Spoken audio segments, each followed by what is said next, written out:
I'm Susan Hvistendahl, and I want to welcome you to the Northfield Public Library's contribution to the defeat of Jesse James days.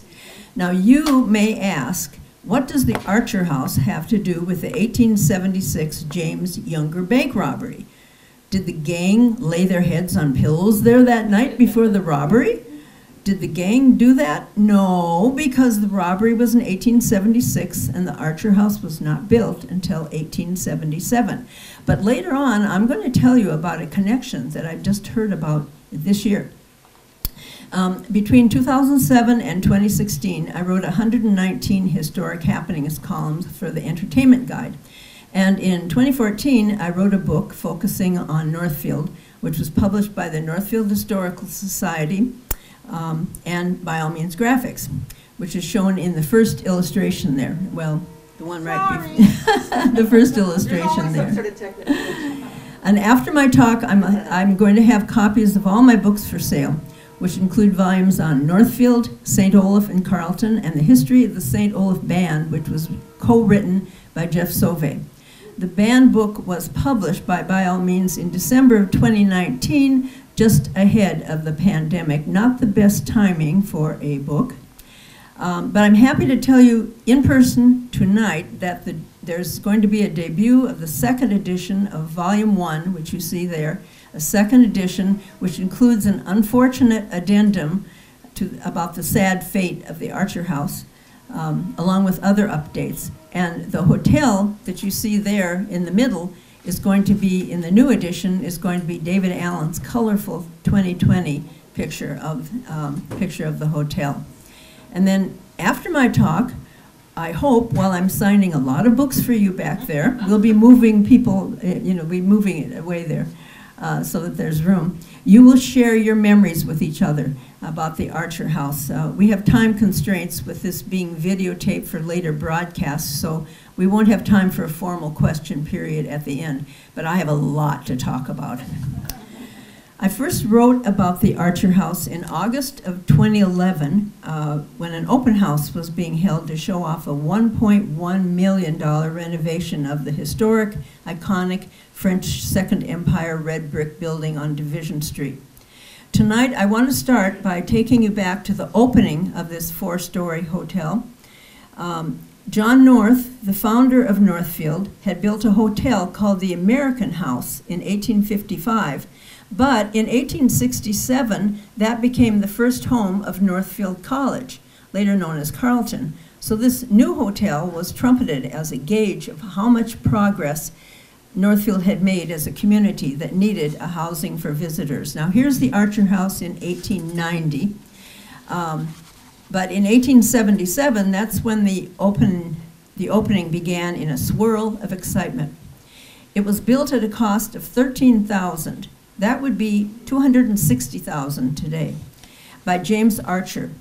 James Archer was an old hotel keeper who had a hotel between Hastings and Northfield on the old stage road. I found the Bryce County Journal had an account of this opening, and they praised the taste and neatness of the ladies' parlor, with furniture described as not extravagant, thoroughly inviting. The rooms of the boarders approached the luxurious, it said, with unequivocal taste in every room. There was a library that was said to raise the plane of thought and feeling. And guess what? They had a band. Sidwell's band from Minneapolis provided the music. There was a repast in the dining room and a dance that didn't start until 11:30 p.m. at Lockwood's Hall down the street, and it lasted all night. Those who attended were described in this Rice County Journal story as, quote, the earnest divine, the staid deacon, the college professor, the demure moral philosopher, the devout Christian, the ardent reformer, the pompous lawyers, important magistrates, eligible young ladies, accompanied by and under the guardianship of elegant young gentlemen or devoted papas and anxious mamas, all bent on the one great object, catering to having a good time. Now, after changing hands a couple times, the Archer House was purchased in 1889 by Canadian-born Henry Collar. He was originally a harness maker. He owned the Collar Hotel in Dundas. I found out that Henry was a bit of a show-off at the Archer House. He would pile dishes on a tray, balance the tray with one hand, and waltz around the room.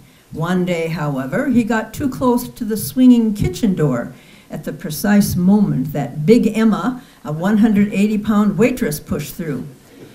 Henry, dishes, and tray fell in all directions. It was Henry's final performance, an account said about this. Collar enlisted the aid of his family in the innkeeping business, and by the way, in 1917, the Collar Corporation was established in Rochester. Henry Collar's son, John Henry Collar, presided over the opening of the $1.75 million Collar Grand Hotel across from the Mayo Clinic in 1921, which would be about $23.5 million today. So this John Henry had come far from his early days when he had shuttled the Archer House guests to and from the railway depot in horse-drawn vehicles. You can see one of the vehicles on the far side there. Now here's another look at it in the 1900s.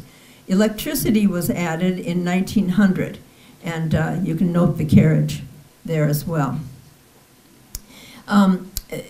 The Archer House went through many owners and several name changes, including Manawa, the Indian word for rest, in 1903, Ball's Hotel in 1911, and its longtime name, the Hotel Stuart, starting in 1912. And there's the Hotel Stuart there. This is a 1940s photograph rather than 1912, as you can perhaps see here. There were also many tenants over the years. Past college students, as I was at St. Olaf in the 60s and townies, remember when that lobby was used as the Jefferson Bus Depot.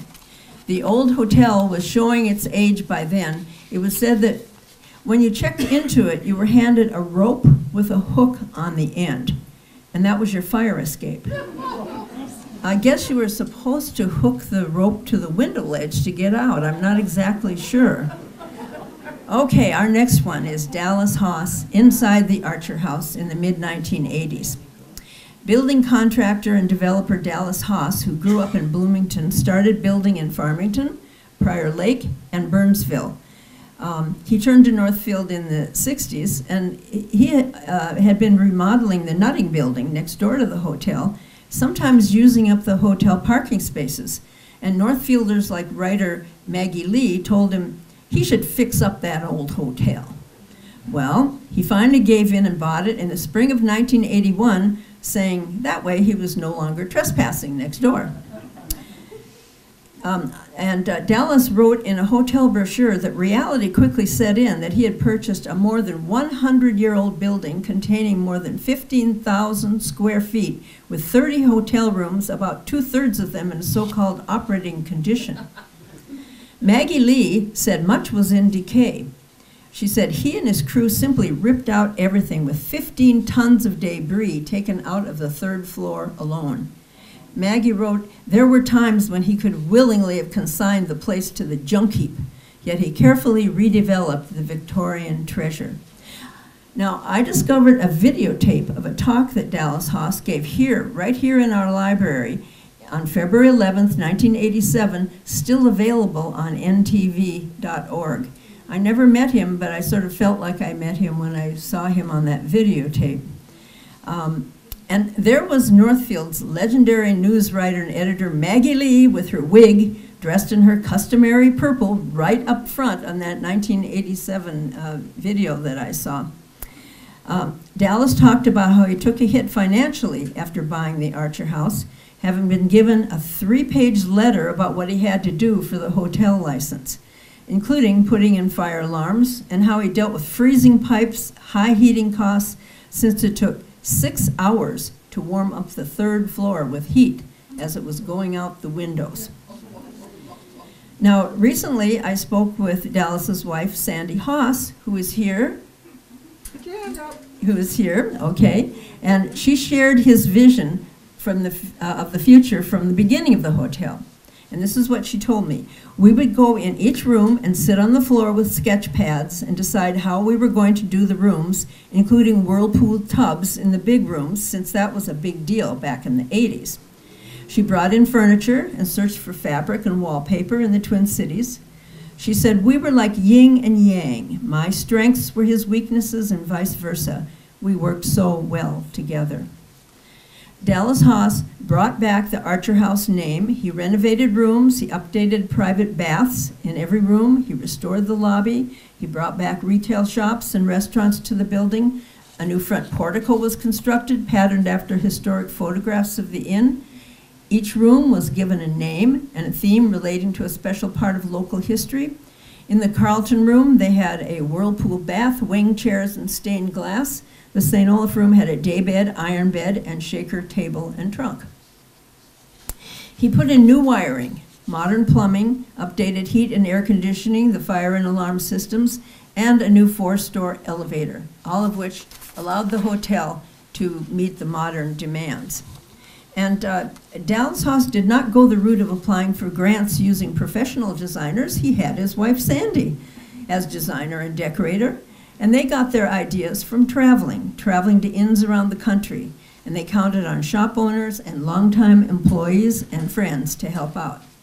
As Sandy Haas told me, Northfield is known for creative people, so we had lots of people that helped, making cross-stitch samplers, quilts, curtains, and decor.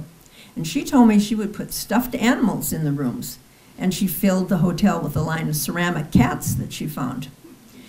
Dallas restored shopping space the first year, with the book sampler filling the former innkeeper's apartment and other shops, like Hattie's Coffee Tea Shop, the Rainbow Connection Yogurt Cafe.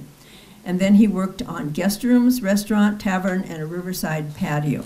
And one special touch that Sandy told me about is that when guests were at the hotel, staying in the suites for special occasions, they were given a set of hand-painted crystal glasses for champagne, which they could keep. Now we have this picture of Dallas Haas outside the Archer House. And I also spoke with Chuck Pryor, who is here. You want to raise your hand, Chuck? Okay. Now the owner of the Grand Event Center, and he worked for Dallas Haas starting at age 13.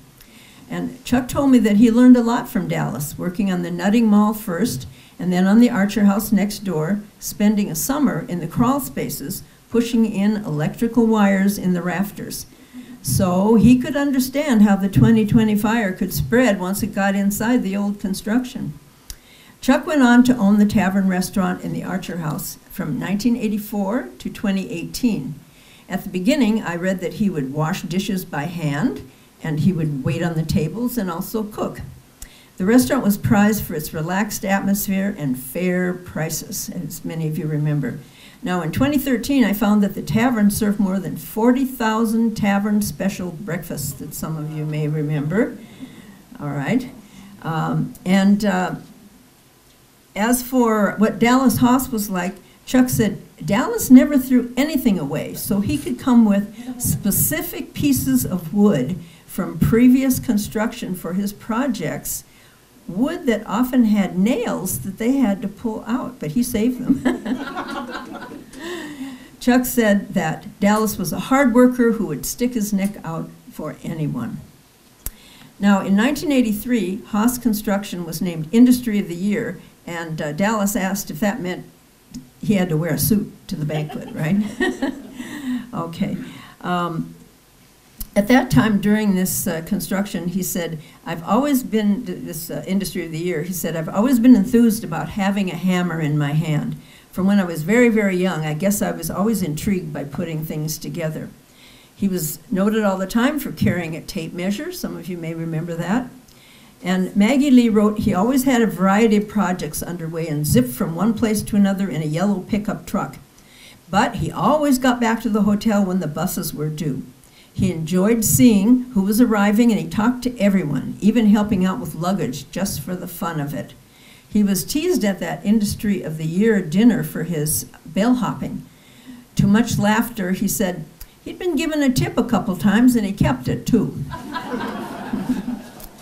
Now, in that videotaped 1987 talk that Dallas had at the library, he said he was proud of how Northfield had preserved about 90% of its downtown and how the hotel brought in guests from all over the world thanks to the colleges. The occupancy was above his wildest dreams. He also admitted he was not one to spend time on committees. He said, "I love what I do. I don't need much sleep.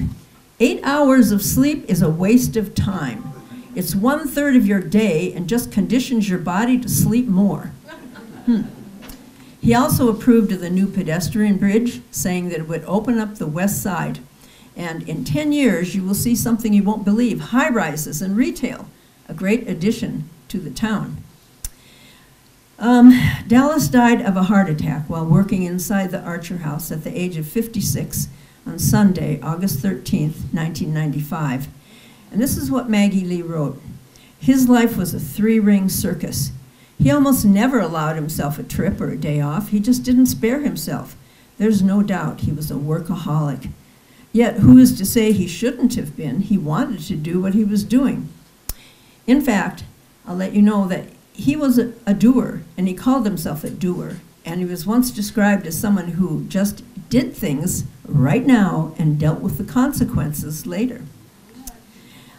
He was a great promoter of Northfield and a loving husband to Sandy and father to his 5 children and stepchildren, sons Dean and Dennis, and daughters Diana, Julie, and Jennifer. And Julie and Jennifer are here with us tonight, and to his grandchildren as well. His business partner, Bob Carroll, said, "God threw away the mold when he built Dallas." One of the final gifts that he gave to the town was a gazebo in back of the hotel near the river. He'd been happy to hear that there had been a marriage proposal there. Okay, now on January 1997, the Northfield News headline was, "Local families purchase Archer House. New owners plan to carry on developer Dallas Haas's legacy."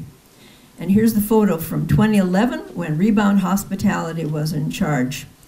And we have tonight with us Brett Reese, who's there on the left. You want to raise your hand, Brett? And raise your hat. Raise your hat, yes, there we go. Time of year again. Okay, that's right. Now, Rebound Hospitality is part of a Northfield Investment Service and Holding Company, and it was managing the Archer House there in 2011. And so besides Brett there on the left, you see the Archer House General Manager, Todd Byhre, and the Rebound Hospitality President, Chuck Paton. This picture was taken from my story, published in the Entertainment Guide in August of 2011, and reprinted in Volume 1 of my Historic Happenings series of books, which is now in its 2nd edition that I'll be selling at the end of my talk.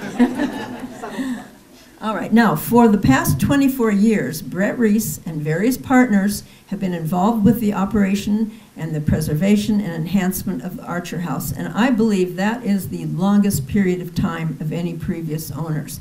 It was called the Hotel Stuart for 69 years, but I counted 14 owners and managers during that time until Dallas Haas renamed it in 1981, and then he had it for 14 years. So congratulations there, Brett, 24 years.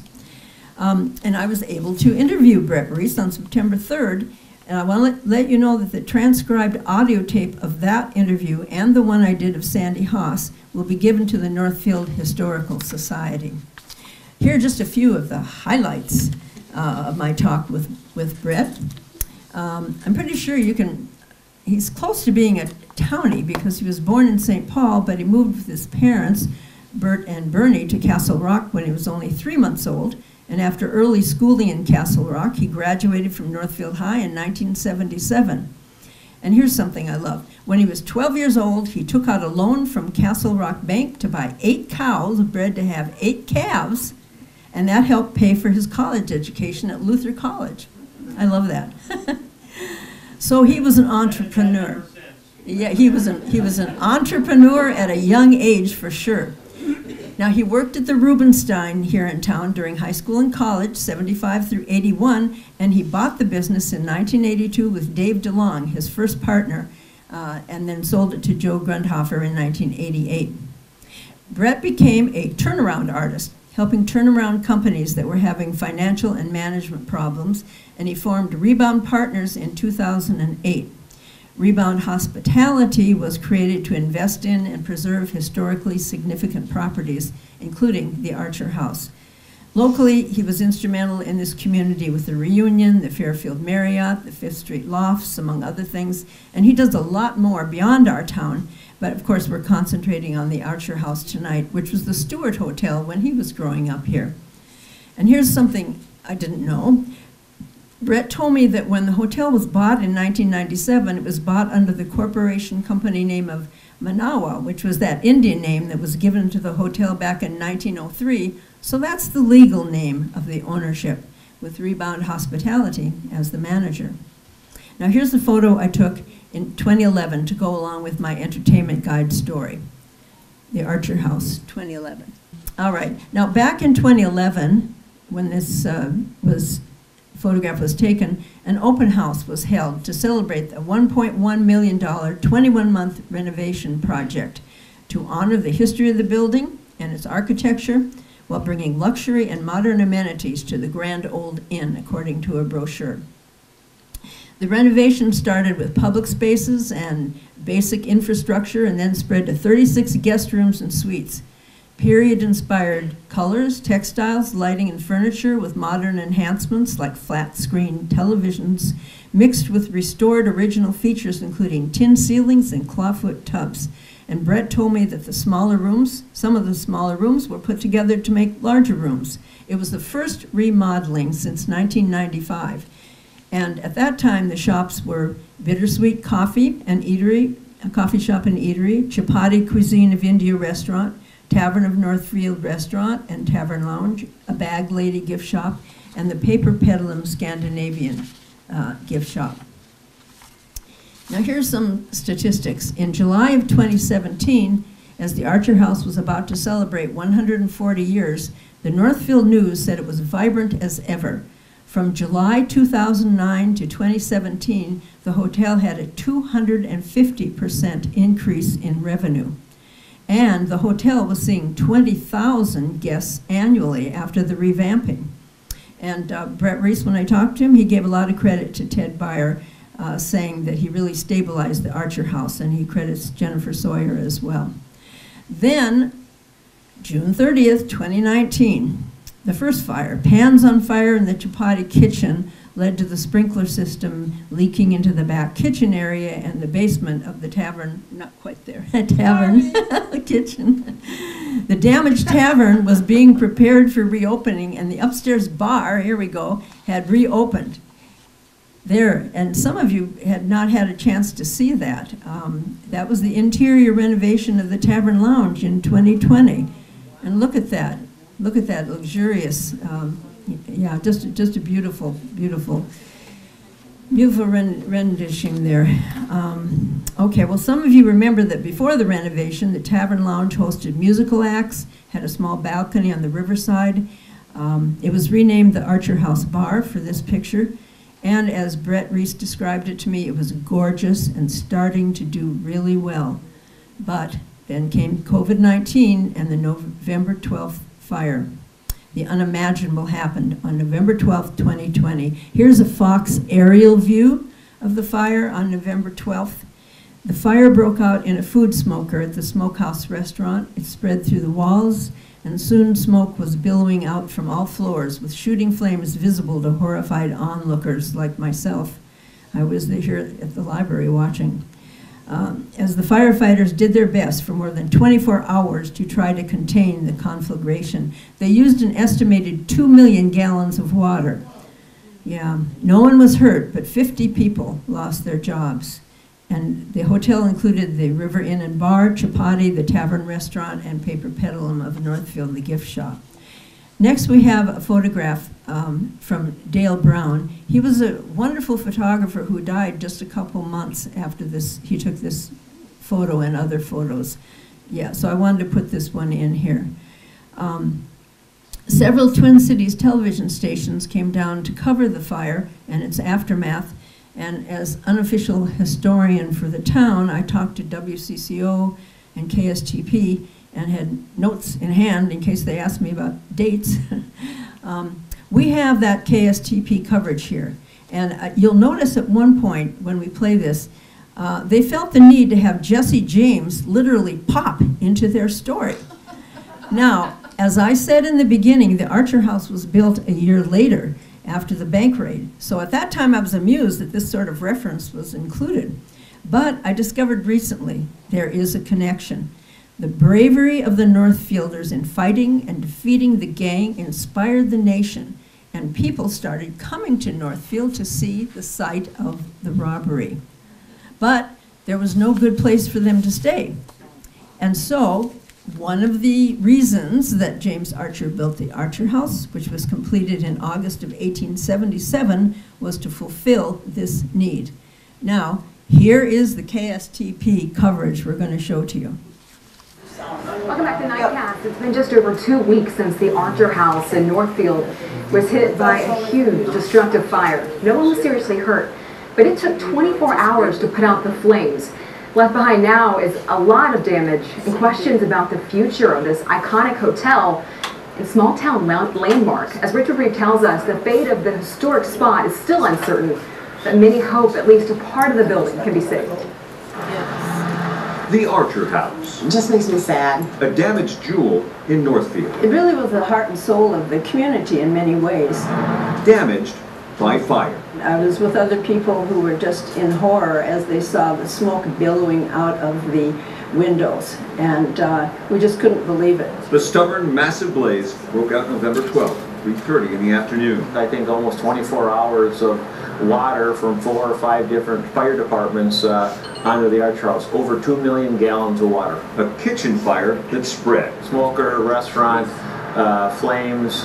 It got into the walls, the ceiling, the roof.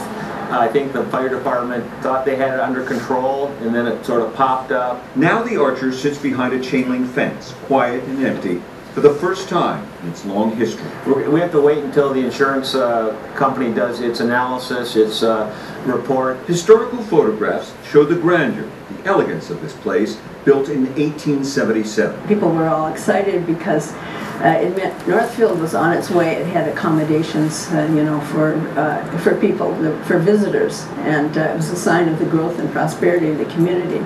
Just the year before, Jesse James and his gang visited Northfield. They robbed the bank, but the citizens of Northfield rose up against the outlaws and chased them out of town. James didn't stay here, as many others have in the last 143 years. And when you walked in there, you felt like, I'm going to sound like a small town girl, like you felt like you were in like a big, like the cities, like it was very elegant and very posh. This past summer, during the pandemic shutdown, the owners did $150,000 in renovations. Our lobby was sort of the living room of the community. But can some of this iconic building be saved? People have talked about maybe the front, but we just don't know. And then building behind it. Jenny Tuma worked overnights here. Yeah, it's just heartbreaking, really. You hope that they can maybe somehow come back? Is that possible? I sure hope so. I mean, there's a lot of damage, but if they can preserve something and rebuild, I mean, that would be awesome. That was Richard Reeve reporting. The Archer is much more than a building. It really is the treasured center of Northfield. You can hear that in what everyone has to say. No one was seriously hurt in the fire. 50 people, though, did lose their jobs. The owners expect to hear from the insurance company right around Christmas about the extent of the damage and whether the Archer or part of it can be saved. Yes, we can laugh about that last idea that the insurance would be taken care of by Christmas, right? Okay, well, Brett Reese was in Charleston, North Carolina when his phone started lighting up with news of the fire, and he caught a flight home. He told me he knew what an asset the Archer House was to the downtown, a pillar of the community with a lot of history, and he was touched by the memories and stories that people shared.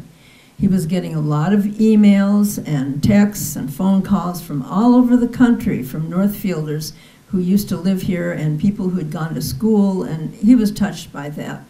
He told KYMN Radio that he knew the fire's destruction would be a tough thing to overcome with a long process ahead.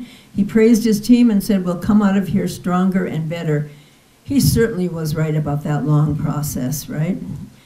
Now, next is a photo I took on February 26th of this year of the hotel when it was being explored for the insurance investigation of the fire.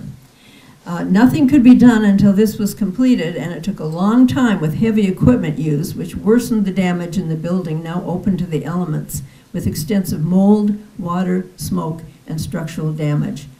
All this further endangered the chances of salvaging any part of it. Now, Brett told me it would have been cost prohibitive to try to rebuild with the structural issues, the new codes, and experts brought in and said there was really no way of rebuilding it that made any sense at all. Now, next we have a quick little video. Laura Hackala just happened to be passing by when the front center portion of the Archer House River Inn's portico collapsed May 21st, 2021, and this appeared on Twin Cities televisions and other media. Very effective. Be prepared to jump when you hear it.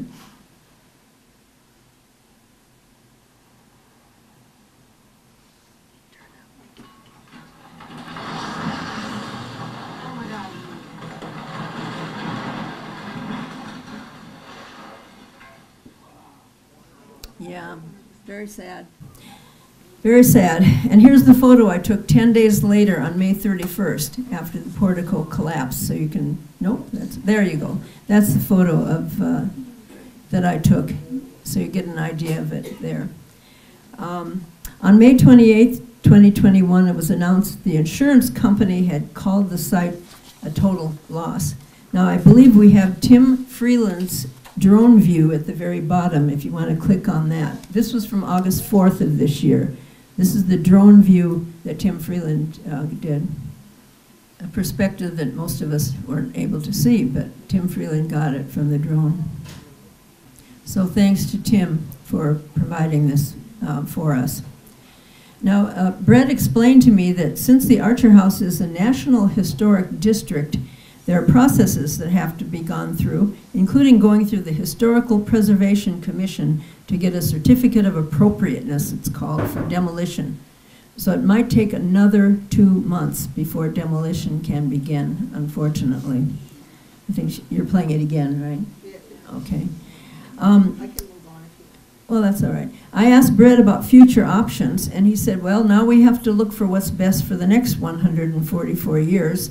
Since it was a continuous river inn, there will be hotel rooms, probably housing, residential, either apartments and condos, eating and drinking establishments, entertainment with retail, and they want to utilize the river as much as they can. He said, we really want to honor the history of the Archer House in some ways with charm and character. We're in the 21st century, so how do we carry it on from now on? He noted that there will be a salvation of items made from wood, metal, bricks, as a donation, for example, to the Northfield Historical Society. Okay, you can just wait for a minute then. Here I'd like to note that although this building is historic, dating from 1877, it's not our oldest building. The bank raid in the First National Bank took place in the Scriber Building, which dates back to 1868. And the Grand of 1899 was a movie theater when I was a student at St. Olaf, and that's now the Event Center. The oldest building is the Lyceum Building on 4th Street, which was built by John North in 1857. But as a place for residents and visitors to get together over the years, there was no place better than the Archer House. It was a hotel, of course, with rooms close by for parents with kids at Carleton and St. Olaf, and those taking in Defeat of Jesse James Days or the Vintage Band Festival, or one of many of the events that Northfield has hosted. There were meeting rooms for conferences and parties. Many remember celebrating marriages, anniversaries, and special occasions here. I was at one celebrating the 90th birthday of Northfield Arts Guild founder Myrna Johnson a couple of years ago, when we were urged to dress up as performers in plays. Many came for music in the Tavern Lounge, which had just been renovated, as you saw. The Paper Peddlum gift shop is gone, where Al and Eleanor Kroon had kept the Scandinavian spirit alive. Denny and Karen Vinar had just reopened it in January and then had to close because of COVID-19, and they just added a special new Christmas collection. By the way, they had local books for sale, like my Historic Happenings series and History of the St. Olaf Band. They had them for sale.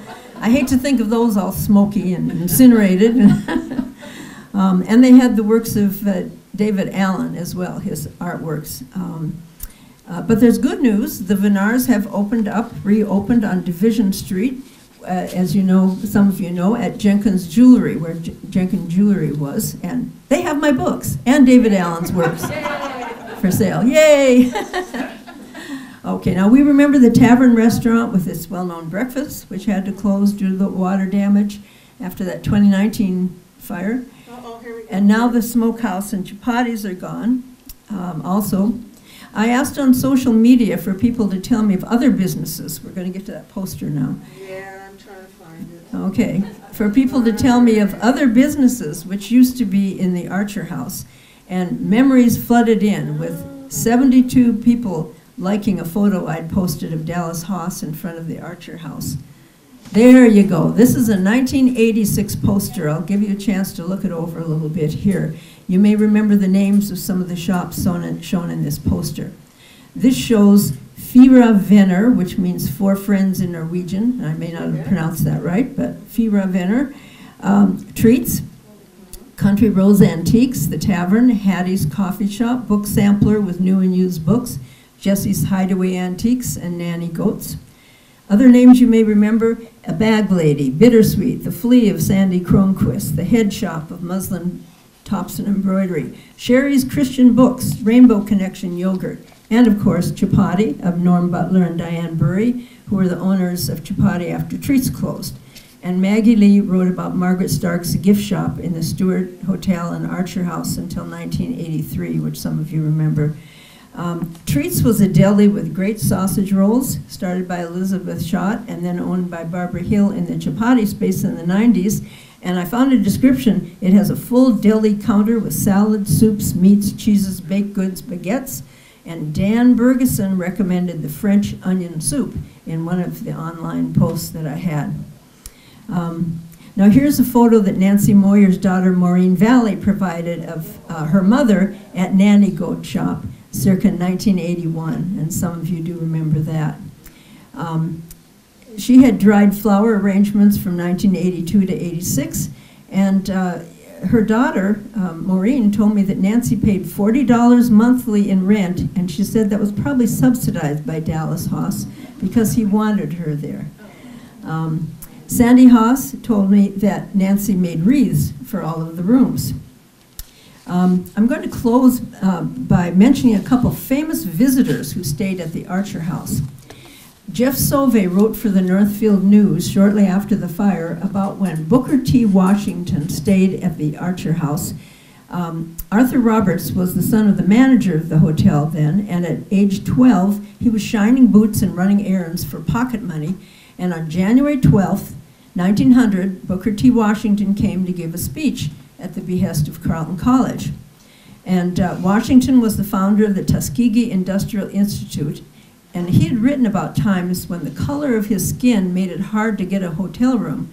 That had happened to him in St. Paul right before coming to Northfield for his speech. But the Archer House welcomed him as he prepared to talk at the Congregational Church. There was such a crowd that more than 100 could not find seats, and they stood patiently as this talented orator gave a 2-hour lecture on, quote, the Negro problem of the South. And this is what the Carleton paper said about it. There was not a disappointed man or woman in that large audience. How completely has this great man overcome race prejudice? And Arthur Roberts never forgot about having shined his shoes. And look who came to Northfield in 1992. There's Betty White. Betty White, she stayed at the Archer House May 3 through 4 in 1992. Many of you know, she played a naive Norwegian-American character named Rose Nyland, who was from St. Olaf, Minnesota, in the popular TV series Golden Girls. She came to St. Olaf College in Northfield, May 3 through 4, staying overnight at the Archer House with her assistant. Dan Jorgensen was at that time public relations director at St. Olaf, and both he and Sandy told me about that visit. Dan said that Betty really hit it off with Dallas, enjoying his stories about the Archer House, and being a dog lover extraordinaire that she was, she loved meeting his dog in the lobby, and Sandy filled me in with the details on this. She said she was excited when she found out that Betty White was coming because she felt a bond with the character that Betty played. Sandy prepared a special room for her with stuffed dogs from the Golden Unicorn Shop, candy from the Cocoa Bean. And that first evening, Dallas called her and said, "Would you please bring our Shih Tzu dog, Stanley, to the Archer house?" So she did, and Sandy said that she and Betty sat on the floor playing with Stanley for an hour, just laughing and having a good time. And Sandy said Betty was, quote, everything you would want her to be, loving, kind, and so funny. Dan Jorgensen said that Betty White told him on the way back to the airport that the Archer House was one of the nicest hotels she had stayed in during her many travels, and more important than that was the nice people that she met both there and in downtown Northfield. Now, in 2008, I decided to write about her 1992 visit for the Entertainment Guide, so I contacted her, and she sent me 2 handwritten letters about her Northfield visit before and after it was printed in October. Her first letter included this picture of herself with one of her dogs inscribed to her friends at the Entertainment Guide. By the way, the dog of Dallas and Sandy Haas was named Stanley because Dallas was always carrying around the Stanley tape measure on his hip as he zipped around town in that yellow pickup. And Sandy told me that when Dallas died, she put his favorite Stanley tape measure in the casket with him because she thought, well, God might need him to build something in heaven. Yeah. Now, we have this painting of the Archer House by our talented local artist, David Allen, who has let me use this for all publicity purposes. He made a commemorative painting of the Archer House as a benefit for the Archer House Relief Fund for businesses lost in the fire. And prints are available at By All Means Graphics for $75 and also at the Paper Peddlum. And here's some news. There's a puzzle of this painting that's being made, and that will be, when they have it, it will be at the Paper Peddlum only. And then in the next to last photo are all 4 of my books. Here we go. Available for, whoa, go back. Here it is, all 4 of my books that are available for purchase tonight, cash or check. And to see the new cover of the 2nd edition with the Archer House in all her glory, come on over. I'll be signing in the back. We'll be taking away some of the chairs, so there's room back there. And my assistant, Sylvia Knudsen, will be taking cash and checks. The Historic Happenings books are a bargain at $12.95, folks. So, also back there, I have a scrapbook of newspaper clippings, which I collected before and after the fire. Also, note this last illustration here about the next. There we go. Tonight's program will have its broadcast premiere on Friday, September 24 at 6 p.m. on the Northfield Public Broadcasting Channel 187. It will run throughout the year and be available on demand at the npb.ci.northfield.mn.us. Y'all got that? Yep. Right? Okay. Also, I want to tell you that all 119 of my columns, including the one on the Archer House, are now online also at byallmeansgraphics.com, along with the online ordering of my books. The Historic Happenings books about Northfield, St. Olaf, and Carleton, and Milestone and Memories of the St. Olaf Band, 1891 to 2018, are also available at the By All Means Graphics Shop in Bridge Square, Northfield Historical Society, Paper Peddlum, and Content Bookstore. To close, I want to thank Patty Chiernia of 50 North for putting together the PowerPoint here, and to the Northfield Library for putting on this presentation, especially to the hard-working Jamie Stanley here. Thank you all for coming, and do spend some time reflecting on the glories of the Archer House together before you leave. Okay?